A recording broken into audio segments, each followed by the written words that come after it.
श्री राम।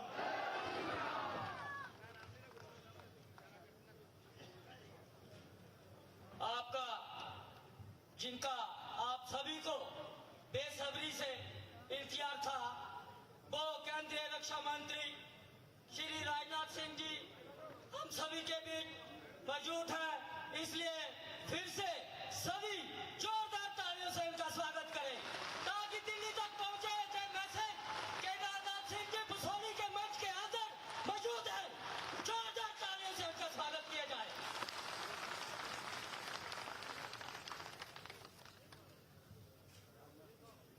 इसके बाद हम मंच का संचालन करने जा रहे हैं।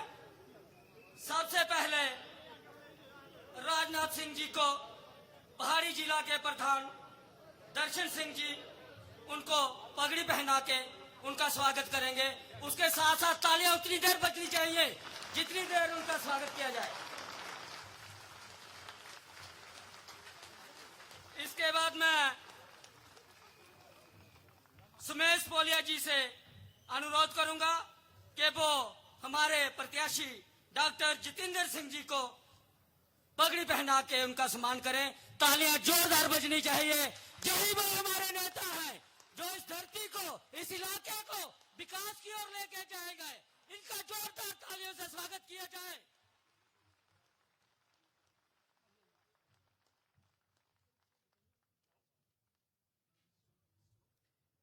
इस महिला मुक्ति की टीम जो है वो श्री राजनाथ सिंह जी का स्वागत करेंगे अपनी पूरी टीम के साथ।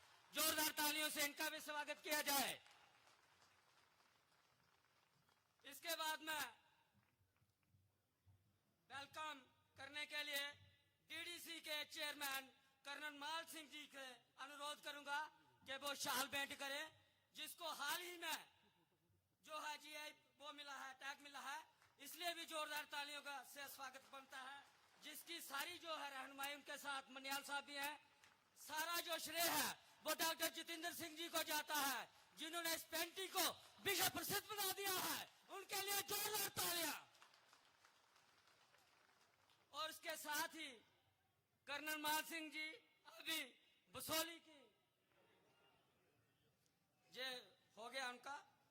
उसके बाद मैं BJYM हमारी जो पूरी टीम है उनसे अनुरोध करूंगा वे मंच में आए।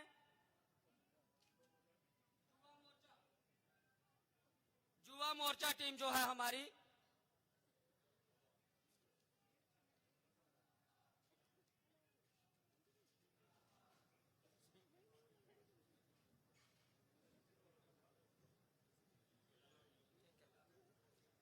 अब मैं आज के इस आरंभ करने जा रहा हूं कार्यक्रम को। सबसे पहले मैं पहाड़ी जिला के हमारे ठाकुर दर्शन सिंह जी से,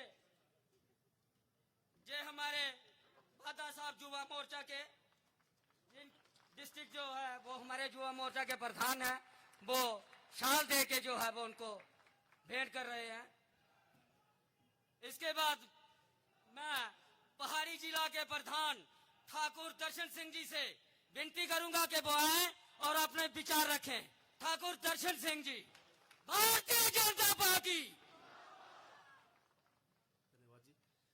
भारत माता की, भारत माता की। माननीय प्रधानमंत्री नरेंद्र भाई मोदी जी, माननीय राजनाथ सिंह जी, माननीय डॉक्टर जितेंद्र सिंह जी। आज इस विश्वस्थली के रामलीला ग्राउंड में हमारे बीच हमारे देश के यशस्वी रक्षा मंत्री और पूरे देश के प्रिय नेता माननीय राजनाथ सिंह जी, मैं सभी से आपसे निवेदन करूंगा कि जोरदार तालियों के साथ इनका स्वागत करें। इनके साथ में हमारे जम्मू कश्मीर के विकास पुरुष और हम सबके प्रिय नेता आदरणीय डॉक्टर जितेंद्र सिंह जी, मैं सबसे निवेदन करूंगा कि इनका भी बहुत तालियों से, जोरदार तालियों से स्वागत करें। इनके साथ में हमारे जम्मू कश्मीर प्रदेश के संगठन महामंत्री अशोक कोल जी, इनके साथ में हमारे डॉक्टर देवेंद्र मनियाल जी और सम्मानित माननीय रक्षा मंत्री जी, मैं आपको बता दूं कि जो हमारे सांसद डॉक्टर जितेंद्र सिंह जी हैं, इन्होंने पूरे जम्मू कश्मीर में अनेकों प्रकार के विकास के कार्य किए हैं। मैं अपनी बसोली से, विश्व स्थली से ही शुरुआत करता हूं कि विश्व स्थली में जो जहां की बहुत ही प्राचीन जो हमारी जहां की संस्कृति थी, जहां की बाल पेंटिंग और पश्मीना शाल, उसको जीआई टैग का जो उसकी विश्व स्तरीय मान्यता जो है वो माननीय डॉक्टर जितेंद्र सिंह ने दिलाई। यहीं के साथ में शापर कंडी का प्रोजेक्ट जो 40 सालों से बंद पड़ा था, आदरणीय डॉक्टर जितेंद्र सिंह जी ने अपने प्रयास से और माननीय हमारे देश के प्रधानमंत्री जी से बात करके जो 40 साल से प्रोजेक्ट बंद पड़ा था, प्रोजेक्ट को चालू करवाया। आज वो प्रोजेक्ट हमारी कंडी बेल्ट के किसानों के लिए आने वाले समय में बहुत ही मददगार और हमारे किसानों के विकास के लिए बहुत ही मददगार साबित होगा। उसके बाद में हमारा जो डॉक्टर साहब की कॉन्स्टिट्यूंसी है, उधमपुर, कठुआ, डोडा, तीन मेडिकल कॉलेज डॉक्टर साहब ने हमें दिए हैं। ये पूरे हिंदुस्तान में पहली कॉन्स्टिट्यूंसी है कि जहां पे तीन मेडिकल कॉलेज बने हैं। एम्स, आईआईएम, आईआईटी, शापरकंडी का प्रोजेक्ट, कीड़िया कंडियाल का पुल, हमारे बसोली में जो नॉर्थ का सबसे बड़ा रो ब्रिज है अटल सेतु, वो भी हमारे डॉक्टर जितेंद्र सिंह जी की देन है। अनेकों प्रकार के कार्य जो हैं डॉक्टर जितेंद्र सिंह जी ने हमारे क्षेत्र को दिए हैं। शतरगला टनल के लिए 5,000 करोड़ रुपए का जो टनल के लिए सेक्शन कराया है, वो भी डॉक्टर साहब का हम सब बहुत बहुत आभार और धन्यवाद करते हैं। दूसरा मैं ये कहना चाहता हूं कि जो कांग्रेस के लोग हैं, जो पहले एनसी और पीडीपी को गालियां देते थे और आज एनसी और पीडीपी जिंदाबाद के नारे लगा रहे हैं। साथियों, कांग्रेस ने दशकों तक राज किया देश के ऊपर और हमारे देश की स्थिति क्या थी आप भली भांति जानते हैं। मैं ज्यादा नहीं बोलूंगा क्योंकि आज हमारे डॉक्टर जितेंद्र सिंह जी और हमारे रक्षा मंत्री जी को हमने सुनना है। तो मेरा आप सभी से निवेदन है कि हम लोगों ने बिल्कुल भी गुमराह नहीं होना है और भारतीय जनता पार्टी को सब भारी बहु प्रचंड से हमने जीत दिलानी है। और डॉक्टर साहब, जो हमारा पहाड़ी जिला है जहां करीब 2.5 लाख वोट है, जिसमें से 2 लाख वोट पोल होगा, और मैं हमारे सभी लोगों की तरफ से आपको आश्वासन देना चाहता हूं कि 90% वोट जो है वो डॉक्टर जितेंद्र सिंह आपकी झोली में हमारे पहाड़ी क्षेत्र के लोग डालेंगे। मैं ज्यादा नहीं कहूंगा, आप सबसे मेरा यही निवेदन है कि जो हमारे माननीय मोदी जी का 2047 तक विकसित भारत बनाने का सपना है, उसमें हमने सबने मिलजुल कर अपना योगदान देना है और डॉक्टर जितेंद्र सिंह जी को भारी बहुमत से हमने जिताना है। जय हिंद, जय भारत। शुक्रिया दर्शन सिंह जी, बोलो भारत माता की।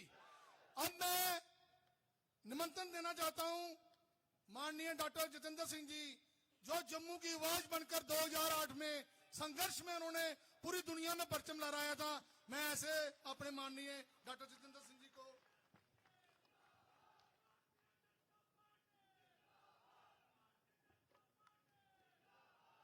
भारत माता की, भारत माता की।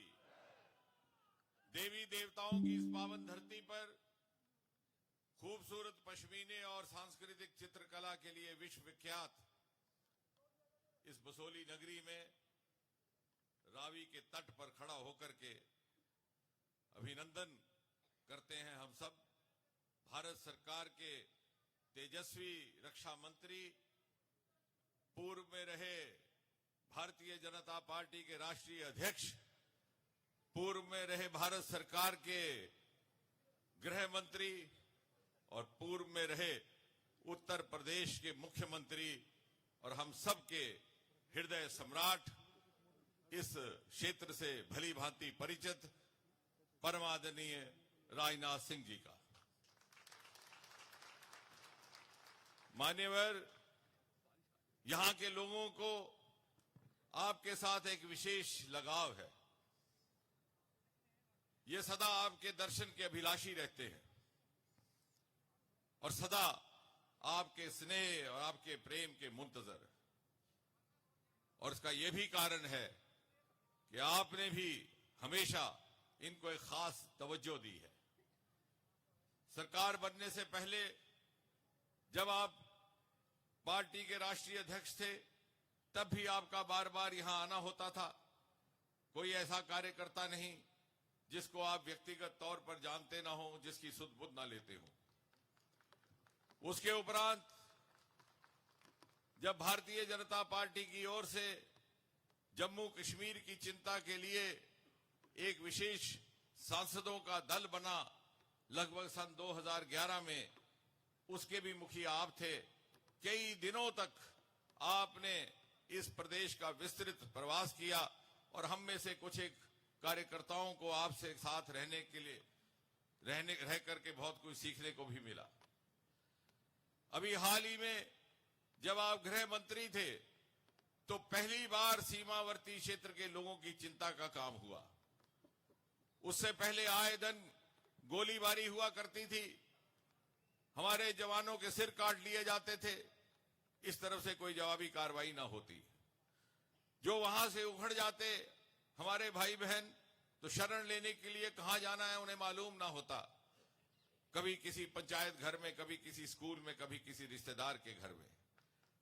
आपने गृह मंत्री के रूप में प्रत्येक घर में फैमिली बंपर बनाए। मुझे याद है जब बंकर बनाने का प्रस्ताव आपके आगे रखा गया तो आरंभ में कम्युनिटी बंपर थे, लेकिन जब वहां के लोगों ने आग्रह किया कि नहीं हर परिवार के लिए हो, तो आपने एक विशेष उसमें हस्तक्षेप करके विशेष एलोकेशन दे करके प्रत्येक परिवार के लिए एक आला किस्म के फैमिली बंकर बनाए।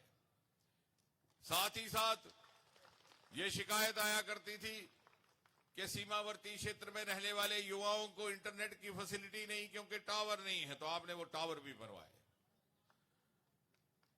जीरो लाइन सीमावर्ती तक अंतर्राष्ट्रीय बॉर्डर पर आपने सड़कें बनवाई और 4% आरक्षण जो एलओसी के बच्चों को मिलता था अंतर्राष्ट्रीय बॉर्डर पर नहीं मिलता था, वो भी आपके गृह मंत्री के रूप में हुआ। नई 4-4, 5-5 बटालियन स्थापित करने का काम, जिसमें महिला बटालियन भी साफ थी, आपके द्वारा ही गृह मंत्री के रूप में आदेश जारी हुआ। और उसके बाद जब से आप रक्षा मंत्री हैं, ना कोई वहां से गोलीबारी हो रही है पाकिस्तान से, ना ही कोई छेड़छाड़। ठीक कहा है कि उस मुल्क की सरहद को कोई छू नहीं सकता जिस मुल्क की सरहद की निगहबान है राजनाथ सिंह। मान्यवर, ये इलाका कई वर्षों तक कांग्रेस राज में पिछड़ा रहा, लेकिन यहां के लोग बड़े मजबूत हैं। ये सदा राष्ट्रवाद और देश भक्ति का झंडा उठाए रखे। और एक जमाने में पंडित प्रेमनाथ डोगरा और श्यामा प्रसाद मुखर्जी की मुहिम का एक बहुत मजबूत गढ़ भी यही इलाका रहा।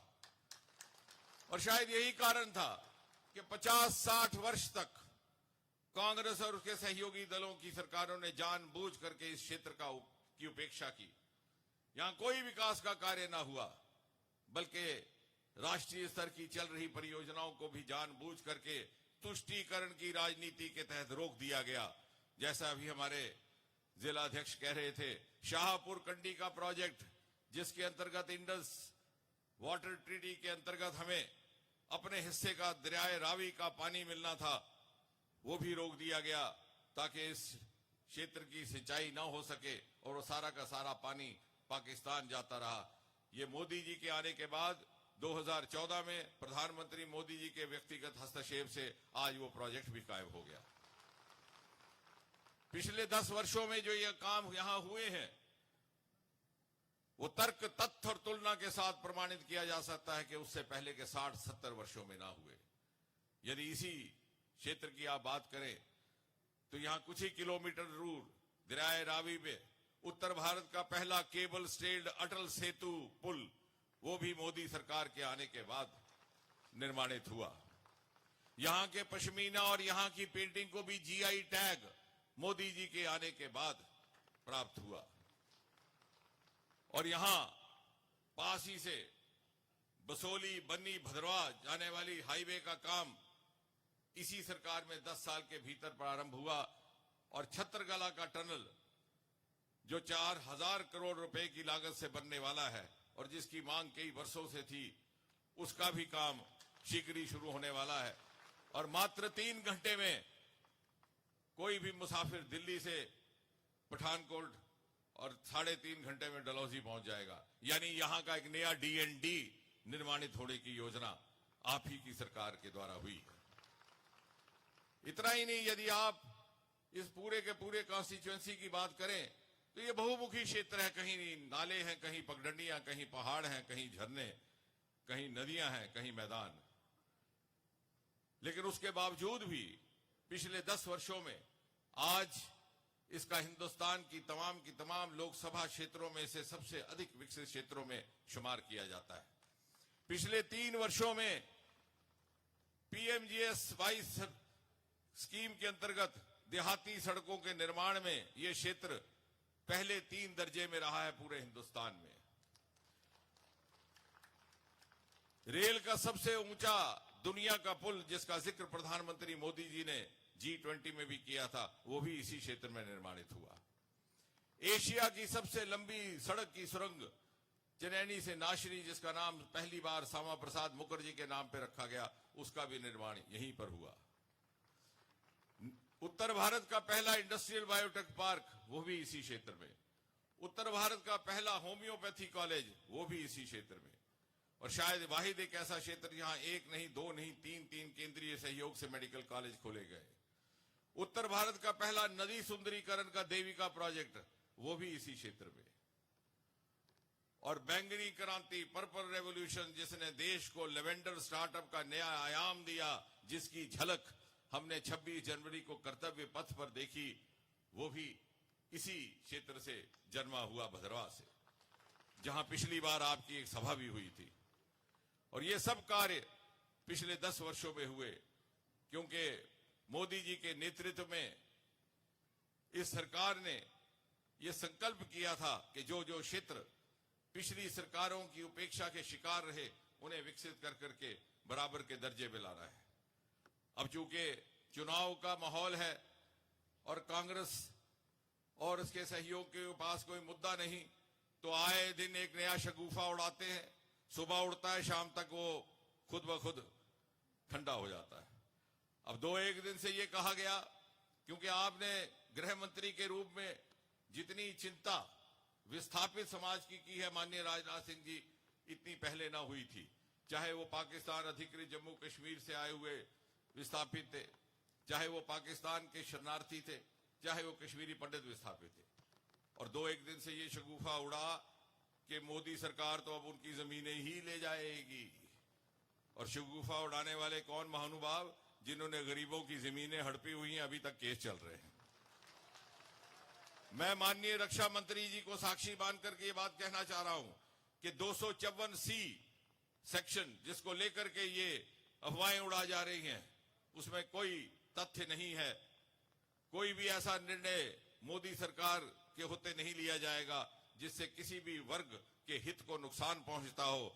बल्कि आज से 6 महीने पहले जब जम्मू कश्मीर, पाक अधिकृत जम्मू कश्मीर के कुछ प्रतिनिधि सरकार के अधिकारियों से मिले थे, तो उस समय के चीफ सेक्रेटरी की ओर से ये आश्वासन भी दिया गया था और अखबारों में भी छपा कि 2054C को रिव्यू किया जाएगा। वो अभी भी रिव्यू के अंतर्गत है, इसमें कोई तथ्य नहीं। बल्कि इसके विपरीत यहां हमारी डीडीसी की मेंबर बैठी हैं, कीड़ियां गडियाल की, ये प्रतीक है मोदी जी के संकल्प का। मात्र 2000 आबादी है उस क्षेत्र की, जिसमें से 1000 आबादी है पाक अधिकृत जम्मू कश्मीर के आए हुए लोगों की। 70 साल से उनकी मांग थी कि वहां एक पुल निर्माणित हो, क्योंकि एक विडंबना थी, जम्मू कश्मीर से पंजाब होकर के कीड़ियां गडियाल जाना पड़ता था। 70 साल तक कांग्रेस की सरकारों ने उस पुल के निर्माण की कल्पना नहीं की, क्योंकि उनको लगता था कि 2000 की पंचायतों के लिए इतना महंगा पुल उनके वोट बैंक में के अंतर्गत उस राजनीति में शामिल नहीं था। मोदी जी के आने के बाद 150 करोड़ का पुल बनाया गया मात्र 2000 आबादी के लिए, जिसमें से 1000 आबादी है पाक अधिकृत जम्मू कश्मीर के विस्थापितों की। जो सरकार इतनी संवेदनशीलता के साथ हर वर्ग तक पहुंच सकती है, वोट की राजनीति से ऊपर, भला उसको कैसे इस बात का आरोप लगाया जा सकता है कि वो इन विस्थापित भाइयों की जमीनें ले जाएगी। और इसलिए मेरा आपसे ये कहना है कि आप बिना इन अफवाहों में आए हुए, क्योंकि इनके पास कोई मुद्दा नहीं है, ये इस तरह की बातें कर रहे। आप 19 अप्रैल को, क्योंकि देश मन बना चुका है कि 400 पार से फिर से एक बार मोदी जी प्रधानमंत्री रहेंगे और तीसरी बार ये सरकार बनेगी। और आज मान्यवर, जब इतनी भारी संख्या में इस छोटे से कस्बे में इतना जनसमूह इकट्ठा हुआ है, तो ये हुआ है इकट्ठा फिर से एक बार ये संकल्प दोहराने को कि मोदी जी के नेतृत्व में विकसित भारत की इस विकास यात्रा में बसोली जैसा एक छोटा कस्बा बिशाना बिशाना शामिल है। और सन 2047 में जब आजाद हिंदुस्तान अपनी 100वीं सालगिरह मनाएगा और शताब्दी पर्व मनाया जाएगा, तो उस शताब्दी पर्व के शताब्दी भारत के निर्माण में कहीं ना कहीं कुछ ना कुछ योगदान इस बसोली नगरी का भी रहेगा। और जून के महीने में जब मोदी जी के नेतृत्व में तीसरी बार ये सरकार शपथ लेगी, तो शायद हम में ये साहस रहे कहने का कि मोदी जी की विजय माला में एक छोटा सा फूल इस चित्रकला की नगरी बसोली का भी है। ये सब लोग, माननीय राजनाथ जी सुबह से बैठे, आपके दर्शन को व्याकुल, आपके बोल सुनने को बेचैन। मुझे कोई अधिकार नहीं मैं यहां खड़ा रहूं। मैं इतना ही कह करके पूरी विनम्रता के साथ, आदर मान के साथ आपको आपके संबोधन के लिए आमंत्रित करता हूं।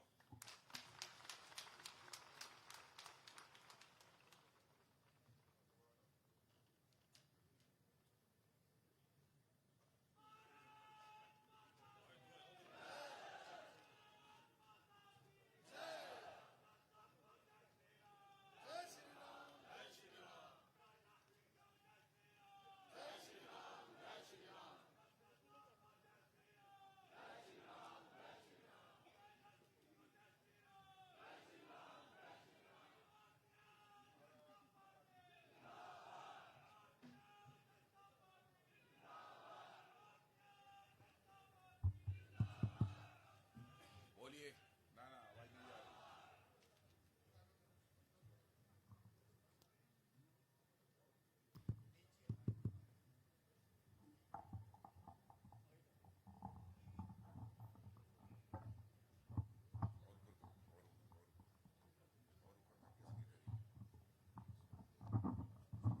और ऊपर करिए, कोई हर्ज नहीं, मुझसे लंबा नहीं हो सकता है।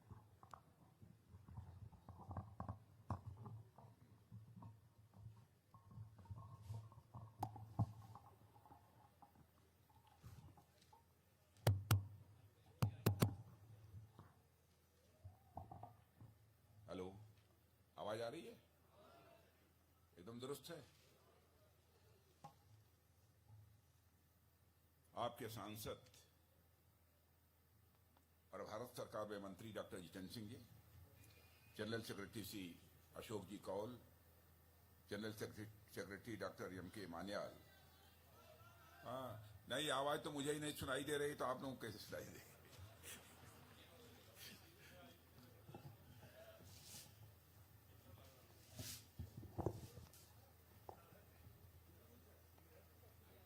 ले आइए, ले आइए, ले आइए, मैं हाथ से ही बोलता हूं। डॉक्टर जी, अब यह देखिए कितना खुशनुमा माहौल है।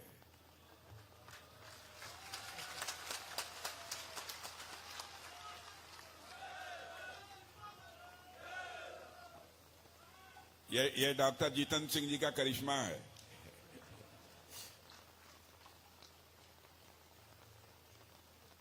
डॉक्टर जितेंद्र सिंह जी, श्री अशोक कौल जी जनरल सेक्रेटरी, डॉक्टर के मान्याल, डॉक्टर जीवनलाल जी एक्स-एमएलए, श्री प्रेम सागर अजीज, कर्नल महान सिंह, श्री विक्रम सिंह, श्री नीरज राजपूत, श्री तजिंदर सिंह, श्री किशोर कुमार, श्रीमती रीता देवी, श्रीमती श्वेता देवी, श्री जंगवीर सिंह, श्री दर्शन सिंह, श्री सतीश शर्मा, श्री सुमेश तपोलिया, डॉक्टर श्रीमती सुलेखा शर्मा, श्री शंकर सिंह, श्री अभिजीत यसरोटिया, और इस सभा में मौजूद मेरे सभी सम्मानित बहनों एवं भाइयों। पानी बरसने लगा, भाषण कैसे होगा?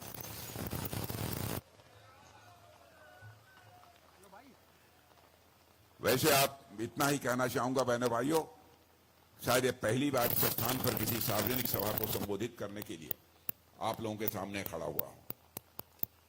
वैसे जम्मू कश्मीर के अधिकांश स्थानों पर मेरा जाना हुआ है, वहां की सार्वजनिक सभाओं को भी मैंने संबोधित किया है। लेकिन जम्मू कश्मीर में इस बसोली स्थान पर पहली बार किसी सार्वजनिक सभा को संबोधित करने के लिए आप लोगों के सामने खड़ा हुआ हूं। पहली बार आया हूं, फिर भी आप लोगों ने बहुत ही गर्मजोशी के साथ स्वागत किया है। भारत की परंपरा है और शिष्टाचार का तकाजा भी है। स्वागत, अभिनंदन और सलाम दुआ कभी एक तरफा नहीं होना चाहिए। इसलिए मैं भी अपनी तरफ से शीश झुकाकर आप सभी बहनों भाइयों का हार्दिक अभिनंदन करता हूं, आप सभी का स्वागत करता हूं। मेरे बहनों भाइयों, जम्मू कश्मीर का जहां तक प्रश्न है, मैं सचमुच आपको लोगों को सौभाग्यशाली मानता हूं कि आप लोगों को डॉक्टर जितेंद्र सिंह जैसा सांसद मिला है। सरकार में मंत्री के रूप में बखूबी अपनी जिम्मेदारी का वो निर्वाह करते हैं। और इतना ही नहीं, भारत की संसद में यदि किसी विषय पर बोलना होता है तो डॉक्टर जितेंद्र सिंह जी जितने प्रभावी तरीके से बोलते हैं कि सभी के द्वारा उसकी सराहना की जाती है। ऐसे हैं आपके डॉक्टर जितेंद्र सिंह जी। लेकिन चुनाव हो रहा है, तीसरी बार वो प्रत्याशी बनकर चुनाव के मैदान में है। पता नहीं, मुझे ऐसा लगता है, पता नहीं सही लगता है कि नहीं लगता, मैं नहीं जानता, आप लोग ज्यादा जानते होंगे। पहले की अपेक्षा कई भारी मतों से डॉक्टर जितेंद्र सिंह जी आप लोगों के आशीर्वाद से विजय हासिल करने जा रहे हैं।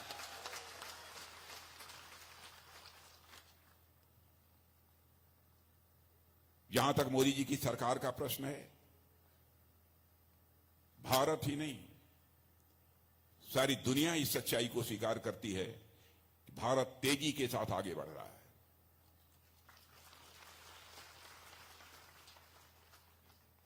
बहनों भाइयों, अंतर्राष्ट्रीय जगत में भारत का कद बढ़ा है। पहले अंतर्राष्ट्रीय मंचों पर भारत कुछ बोलता था तो भारत की बातों को जितनी गंभीरतापूर्वक लिया जाना चाहिए नहीं लिया जाता था। लेकिन आज यदि अंतर्राष्ट्रीय मंचों पर भारत कुछ बोलता है, सारी दुनिया कान खोलकर सुनती है कि भारत बोल क्या रहा है, यह भारत की हैसियत बनी। आप लोगों का भी अथवा आप लोगों के परिवार के बहुत सारे सदस्य विदेशों में होंगे, आपको इस बात की जानकारी देते होंगे। और आज हमारा देश आर्थिक रूप से धीरे धीरे मजबूत होना प्रारंभ किया है। आजादी हासिल किए हुए लगभग 74-75 वर्षों का समय गुजर गया, लेकिन भारत को आर्थिक दृष्टि से जो मजबूती हासिल करनी चाहिए थी नहीं कर पाया। पहली बार मोदी जी के प्रधानमंत्री बनने के बाद समाचार पत्रों के माध्यम से भी आप सबको जानकारी मिली होगी कि भारत आर्थिक दृष्टि से भी कैसे मजबूत हुआ है और कैसे यह भारत आगे बढ़ रहा है। मैं आपके सामने एक मिसाल रखना चाहता हूं। 2014 में यही हमारा भारत धन दौलत के आकार यानी इकोनॉमी की साइज के मामले में दुनिया के देशों में 11वें स्थान पर खड़ा था। वही भारत मोदी जी के प्रधानमंत्री बनने के बाद, बहनों भाइयों, आज के 1 साल पहले ही, 2 साल पहले ही जो भारत इकोनॉमी की साइज के मामले में दुनिया में 11वें स्थान पर खड़ा था, वह जंप लेकर 5वें स्थान पर आ गया।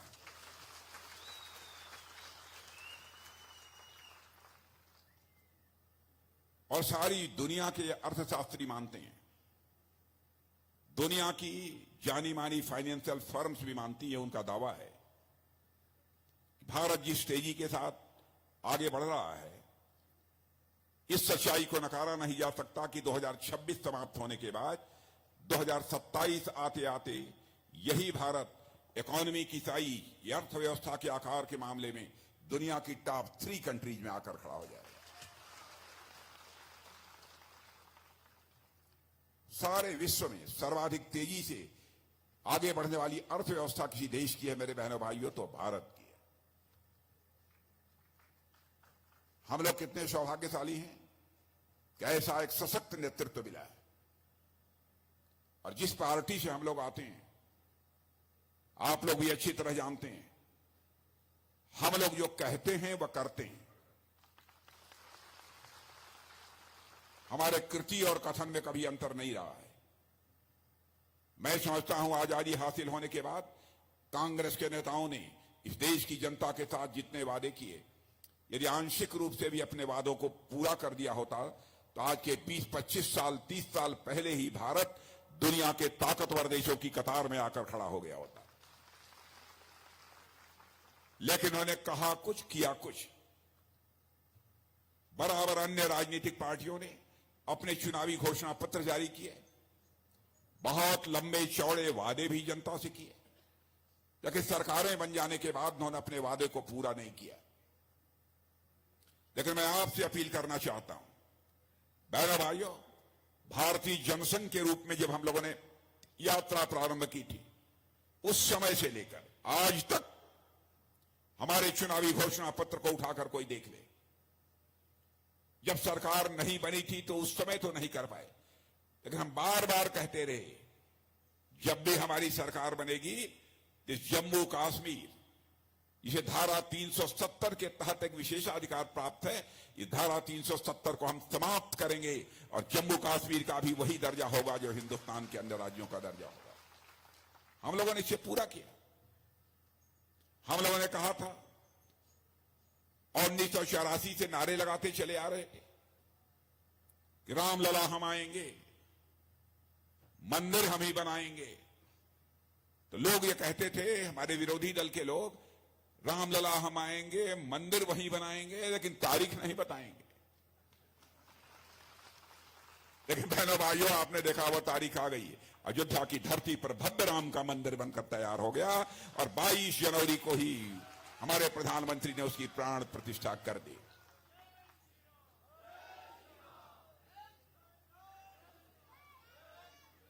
और मुझे तो पता नहीं क्यों यह एहसास होता है कि भारत में भी अब राम राज्य का आगाज हो चुका है। बहनों भाइयों, राम राज्य आने से भी कोई रोक नहीं पाएगा।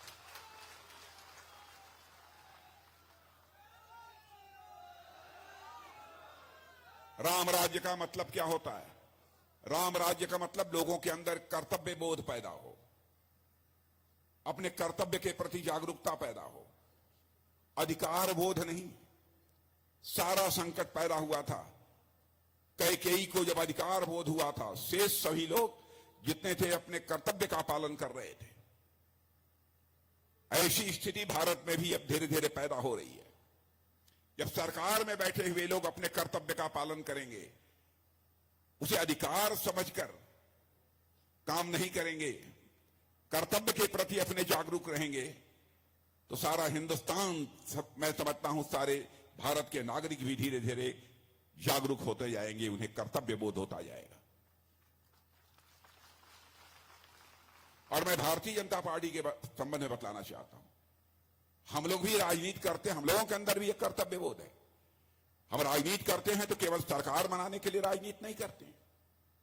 हम राजनीति करते हैं मेरे बहन भाइयों, देश बनाने के लिए हम लोग राजनीति करते हैं। और यह करके मोदी जी के नेतृत्व की सरकार ने दिखा दिया। जो कहा सो किया। हम लोगों ने कहा था नागरिकता कानून पास करेंगे, नागरिकता कानून पास कर दिया। अब इसको लेकर भी लोग गलतफहमी पैदा करने की कोशिश कर रहे हैं कि बहुत सारे लोगों की नागरिकता चली जाएगी। बहनों भाइयों, जो भारत का नागरिक है उसकी नागरिकता किसी भी सूरत में नहीं जाने वाली है। अब एक चीज बची है, यूनिफॉर्म सिविल कोड। इस बार के घोषणा पत्र में हम लोगों ने डंके की चोट पर कहा है 5 वर्षों के अंदर हम यूनिफॉर्म सिविल कोड भी यहां लागू करेंगे।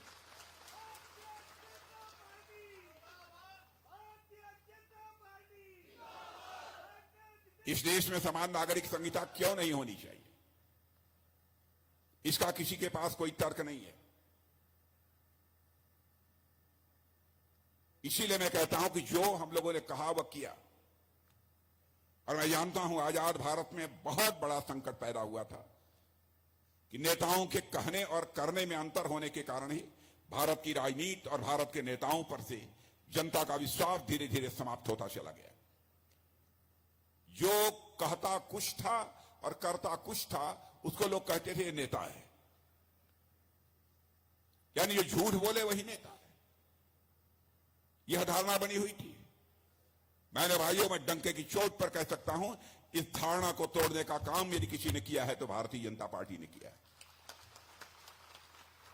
भारत की राजनीति में अन्य राजनीतिक पार्टियों ने जो विश्वास का एक संकट पैदा किया था, उस विश्वास के संकट को हम लोगों ने चुनौती के रूप में स्वीकार किया। हम लोगों ने कहा था ना, धारा 370 समाप्त करेंगे, कर दिया। राम मंदिर हो गया, नागरिकता कानून हो गया, 3 तलाक के बारे में भी हम लोगों ने कहा था। लोग ये कहते हैं, हमारे विरोधी दल के लोग, अरे साहब दूसरे धर्मावलंबियों के मामले में आप क्यों हस्तक्षेप करते हैं, क्या आपको अधिकार है? मैं उन्हें साफ कर देना चाहता हूं 2 टूक शब्दों में। बहनों भाइयों, कोई मां, बहन, बेटी चाहे किसी भी धर्म की मानने वाली क्यों न हो, वो हमारी भी मां है, बहन है और बेटी है। उसका कोई शोषण करे, उसकी उपेक्षा करे, सरकार बने या न बने, सरकार भाड़ में जाए, लेकिन नारी सम्मान पर चोट कभी भी हमारी पार्टी बर्दाश्त नहीं कर सकती। उस मामले में भी जो फैसला करना चाहिए कर लिया, 3 तलाक की व्यवस्था समाप्त कर दी। कैसे हम स्वीकार कर सकते हैं कि आप किसी से शादी करिए और शादी करने के बाद 10 दिन के बाद या तीसरे दिन ही आप 3 बार तलाक तलाक तलाक बोल दीजिए, उसकी छुट्टी हो जाए? कहां जाएगी? इसीलिए मैं कहता हूं कि हम लोग राजनीति केवल सरकार बनाने के लिए नहीं करते हैं, देश बनाने के लिए हम लोग राजनीति करते हैं। जहां तक जम्मू कश्मीर का सवाल है, यहां पर कांग्रेस, नेशनल कॉन्फ्रेंस, पीडीपी, इन्हीं राजनीतिक पार्टियों का विशेष वर्चस्व रहा। और मुझे याद है कि ये लोग कहते थे धारा 370 यदि समाप्त होगी तो यहां पर खून की नदियां बहेंगी। अरे मैं उनको बताना चाहता हूं, खून की नदियां नहीं, पानी की नदियां बहेंगी।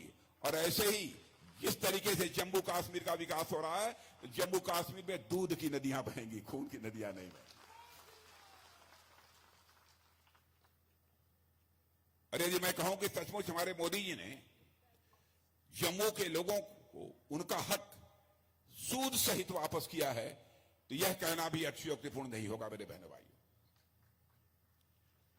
हम लोग बराबर कहते रहे कि जहां हुए बलिदान मुखर्जी, वह कश्मीर हमारा है। और बहनों भाइयों, उस संकल्प को हमारी सरकार ने पूरा कर दिया है। यहां पर अन्य भी बहुत सारे 370 समाप्त होने के बाद जो हमारी सरकार ने फैसला किया है, उसके बारे में आप सभी अच्छी तरह जानते हैं। ये कांग्रेस के लोग विरोध कर रहे थे, लेकिन आपने देखा होगा कि राहुल गांधी ने जब अपनी न्याय यात्रा समाप्त की, तो इसी गुलबर्ग में आकर मैंने देखा कि बर्फों से वह एक वहां पर एंजॉय कर रहे थे, खेल रहे थे। मैंने देखा कि प्रियंका जी भी आई थी, एक दूसरे के ऊपर लोग बर्फ फेंक रहे थे। यदि धारा 370 समाप्त न हुई होती तो शायद यह अवसर उनको न मिलता।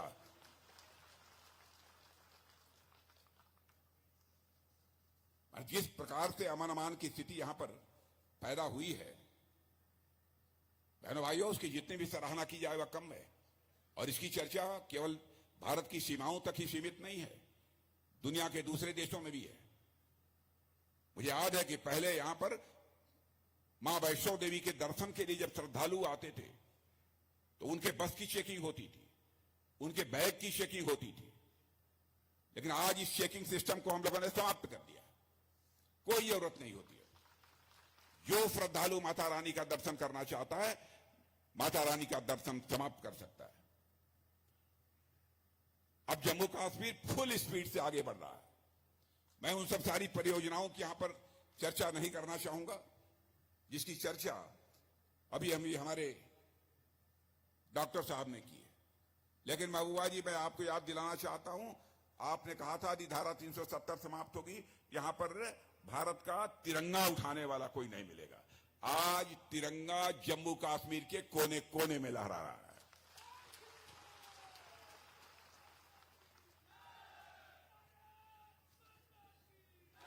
यह है हमारी ताकत, यह है हमारी ताकत मेरे बहनों भाइयों।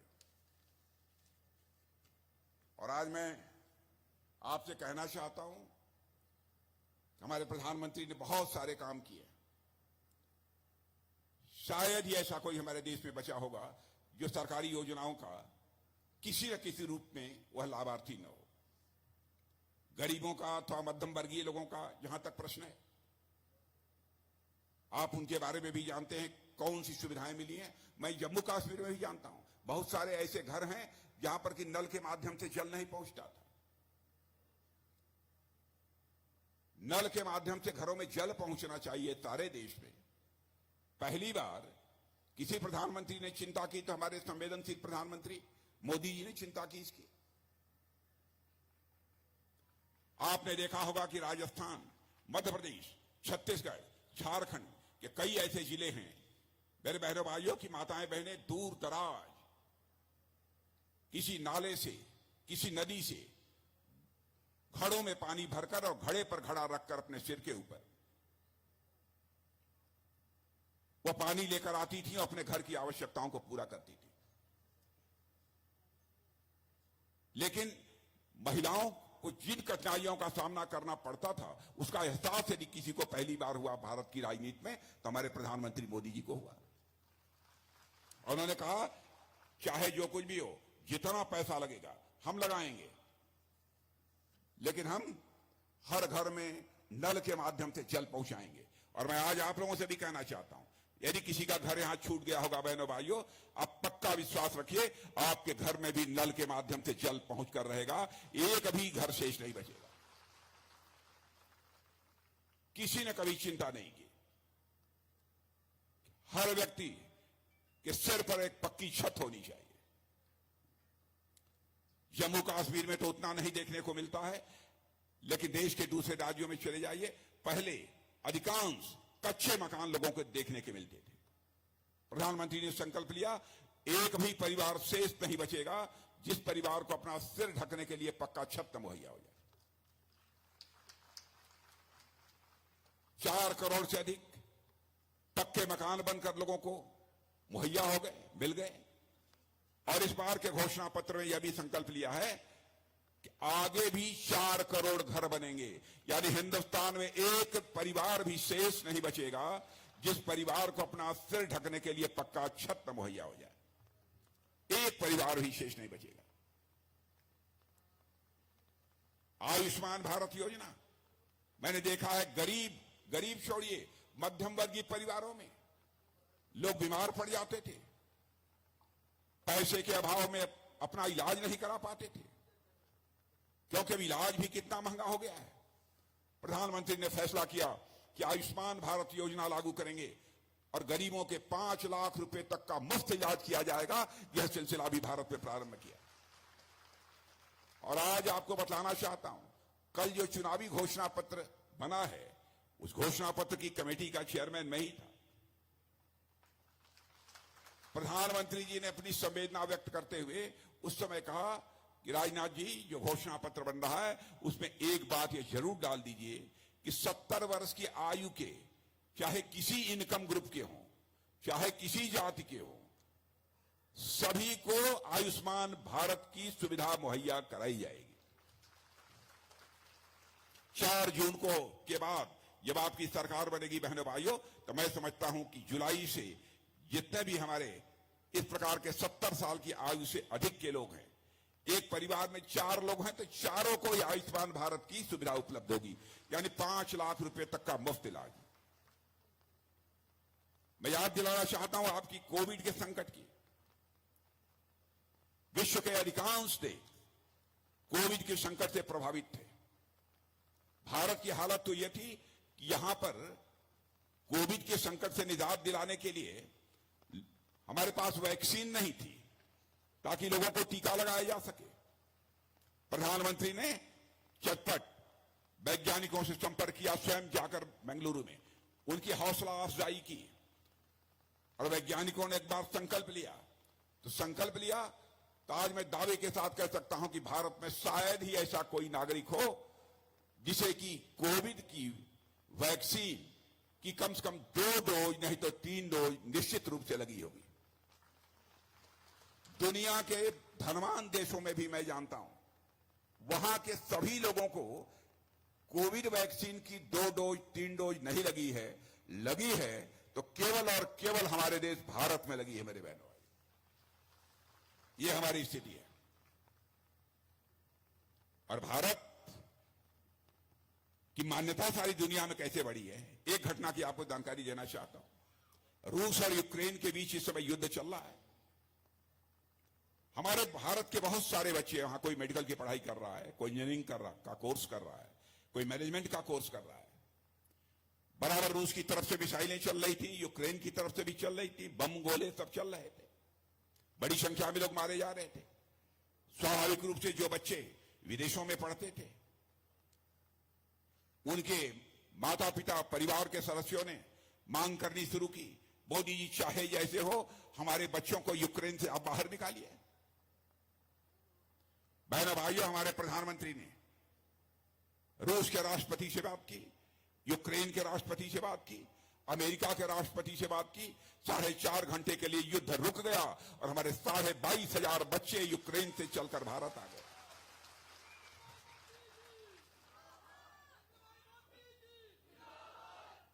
हमारी बहनें यहां पर बैठी हैं, इनको भी बताना चाहता हूं, क्योंकि मैं आया तो जो वहां मिल रहा था कुछ सेल्फ हेल्प ग्रुप की बहनें भी थी।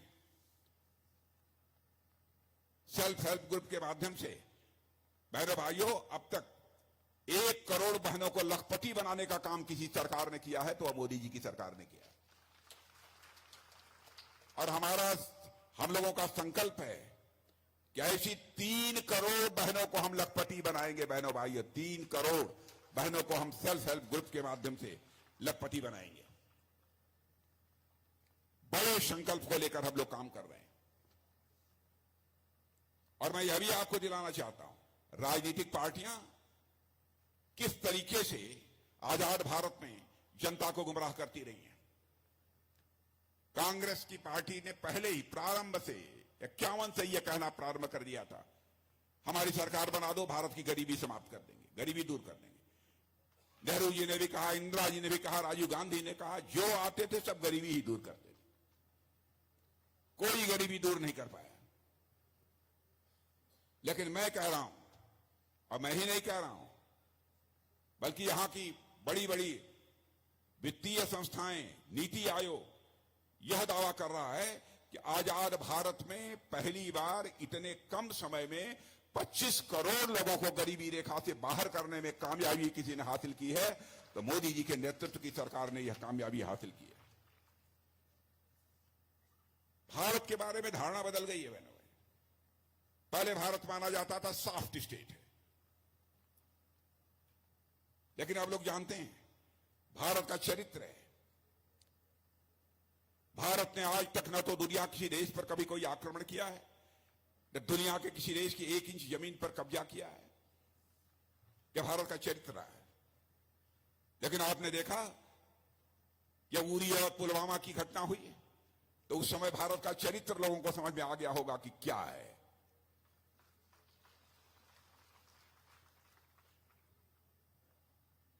और बहनों भाइयों, उस समय 2 टूक संदेश हम लोगों ने दे दिया, हम किसी को छेड़ेंगे नहीं, लेकिन हमें कोई छेड़ेगा तो हम छोड़ेंगे भी नहीं। हमने साफ यह संदेश दे दिया, देखिए मैंने हम ऐसा करेंगे ये आवश्यक नहीं है, लेकिन कोई छेड़े ना हमको। हमारे पास वह ताकत है कि हम सीमा के इस पार भी मार सकते हैं और जरूरत पड़ेगी तो सीमा के उस पार भी जाकर मार सकते हैं। यह भारत के पास ताकत है। इन सब सारी चीजों के कारण मेरे बहनों भाइयों, सारी दुनिया में भारत की ताकत बढ़ी है। जम्मू कश्मीर में क्या क्या हुआ है मैं देख रहा था, मैंने बल्कि नोट बनाकर मैं चला कि क्या क्या चीजें हुई हैं। तो यदि मैं सारी चीजों की चर्चा करूंगा तो एक बहुत लंबा समय लगेगा, क्योंकि आप सबको उसके संबंध में जानकारी हो चुकी होगी। मैं अपने महामंत्री जी से पूछ रहा था, वो बतला रहे थे। सारे लोग इन सब सारी चीजों से अच्छी तरह परिचित हैं। अब जम्मू कश्मीर की बहनों को तो एक अधिकार और मिल गया है। पहले यदि बाहर यदि कहीं शादी हो गई तो संपत्ति का अधिकार वो खो देती थी। अब क्या पूछना, शादी कहीं हो, संपत्ति का अधिकार इस जम्मू कश्मीर में उनका कायम रहेगा। यह काम कौन कर सकता था?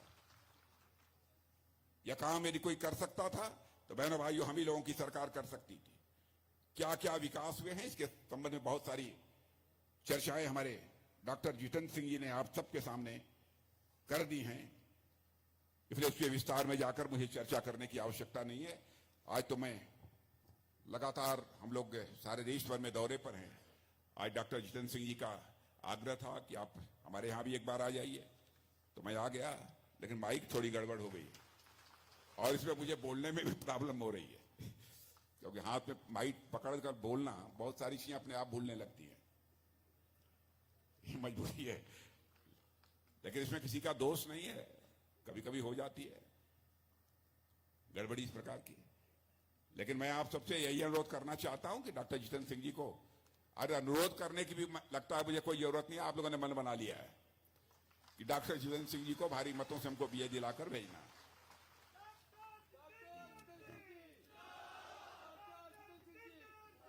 और आप ये भी जानते हैं कि डॉक्टर जितेंद्र सिंह जी को आप सांसद बनाते हैं तो केवल सांसद नहीं बनाते हैं, या कुछ और बनते हैं।